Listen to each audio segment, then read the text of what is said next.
Hello, everyone. Last month, I spoke about US midterm election years, like 2026 is going to be, and how on average there's a 12.9% pullback. With everything that is going on in the world, I often hear clients say, how are the markets still going higher? Everything isn't as bad as the news makes it seem. Let's start with how the markets are performing in January.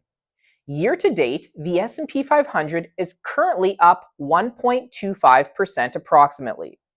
Here's a chart that shows how January is an important month of the year. It often sets the tone for the rest of the year. There is a saying that goes, "So goes January, does the year." Going back to 1950, when January is negative, the rest of the year is only positive 60% of the time. When January is positive, the S&P 500 is higher the rest of the year 87% of the time, with an average gain of 12.2%. Now, does this mean there won't be volatility throughout the year? No. But data shows a positive January for stocks is a good sign. Another supportive factor for the markets to go higher is how the market breadth is strong.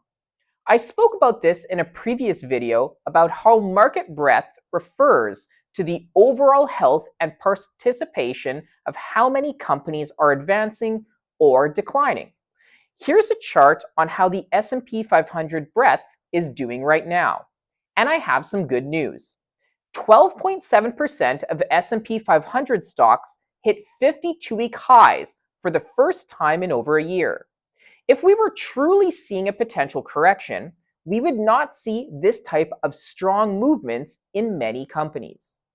In the past, we have seen strong breadth like this historically. The S&P 500 goes higher in the preceding 3 to 4 weeks in every case. More importantly, a year later, we see the average return in the S&P 500 at 13.61%. Bottom line, the markets still have supportive factors for them to go higher. Some type of decline will most likely happen in 2026, but I don't see it lasting. If you are planning to make an RSP contribution, the deadline is March 2nd. TFSA contributions for 2026 can be made at any time. As always, I'll stay in touch next month with my thoughts on the markets. Talk soon.